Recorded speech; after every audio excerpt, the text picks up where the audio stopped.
Hi Founder fans, Jason here, and today we're going to be discussing the Baltimore Riots of 1812. And to do so, we're going to be looking through the eyes of a founder whose name I have difficulty pronouncing because I'm not sure how it's pronounced.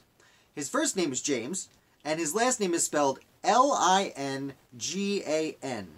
I believe it's Lingan, it might be Lingan, but I'm going to go with Lingan. If I'm wrong, please let me know in the comments below. Now, a little background. James Lingan was just 24 years old when he signed up for the Continental Army, and he went and he fought in one battle and was immediately captured by the British, and he was put on a prison ship. Now, British prison ships were famous for people dying on there. They weren't well fed, diseases spread easily, for various reasons. Even the men who survived generally didn't survive very long.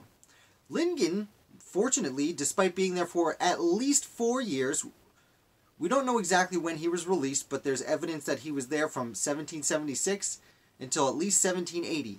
So he survived 4 years on this ship and lived a very long time, over which time he became a customs collector at the port of Georgetown. And when George Washington became president, kept him on. Eventually he would raise to the point of inspector of revenue for Georgetown.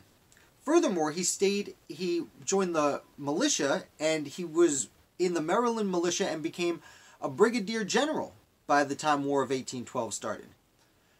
Now, James Lingan was a Federalist, a staunch Federalist, even in Baltimore, where it was starting to become more and more Democratic Republican. And this is extremely important because it was Democratic Republican President James Madison who started the War of 1812. I shouldn't say he started the War of 1812, but he was president when the War of 1812 began. Lingan, as an opponent of the War of 1812, riled some feathers, and his friend ran a paper called the Baltimore Federal Republican. And many of the people who supported the war in the city, well, they got real mad at this paper because the paper was printing some real anti-war articles. I'm not going to say propaganda, anti-war articles. So anyway, a riot formed outside the paper, and Lingan went to defend it. And actually, so did Henry Lighthorse Harry Lee, who I made a video about that I'll put up here and link in the description below. And they went to support their friend. Now, the riot was going to break into the printing house, and these people were fearing for their lives, and fortunately the local militia showed up with the government to put a stop to the riots. But they couldn't stop the riots. There was a lot more rioters than there were police who showed up. So what they did is they took Lingan and his fellows over to the local jail, and they put them in jail not because they were under arrest, they didn't do anything illegal, but for their own safety so they could be protected. Unfortunately, this didn't work because the Baltimore Riots of 1812 had broken out, and the rioters broke into the prison and took out these people and severely beat them.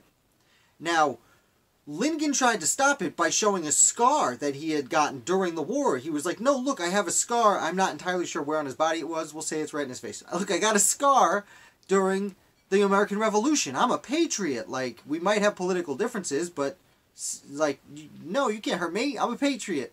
And the people said, we're patriots too, and they proceeded to beat these people. And Lighthorse Harry Lee would be he would end up with what we would today call PTSD. James Lingan would die from his wounds. And unfortunately, this is where his story tragically ends, because he was standing up for his friend's right to say what he wanted to say, for freedom of speech, despite the fact that no one seemed to want his speech to be free. And it's a really interesting look at the politics of the War of 1812, because in my opinion, and some people might not agree with this, but the War of 1812 is still the founding generation. I mean, Thomas Jefferson only just left office. James Madison, who wrote the Constitution, is just been president for 3 or 4, he's still in his first term. So, you know, these are still founders that we're talking about here. Lighthorse Harry Lee, I mean, James Lingan served in the Continental Army. So, the War of 1812 shows this humongous divide between the two parties, the Federalists and the Democratic Republicans. And what's interesting is the Federalist Party was already kind of starting to disintegrate, and by the end of the War of 1812, the Federalist Party would be, for all intents and purposes, destroyed. And the Baltimore Riots indicate these changing attitudes. And I do want to recommend, I'll put an affiliate link down in the description below. There's a book called America on the Brink, How the Political Struggle Over the War of 1812 Almost Destroyed the Young Republic. It's by an author named Richard Buell, and it focuses on this peculiar situation. And I really recommend you give it a read, because, you know, the revolution didn't end with George Washington. It's hard to pinpoint when it ended, to be honest, and there are a lot of disagreements on that. I even have my friend Jesse over at the Schuyler Mansion thinks it has not ended yet, and there's a valid argument to be made for that.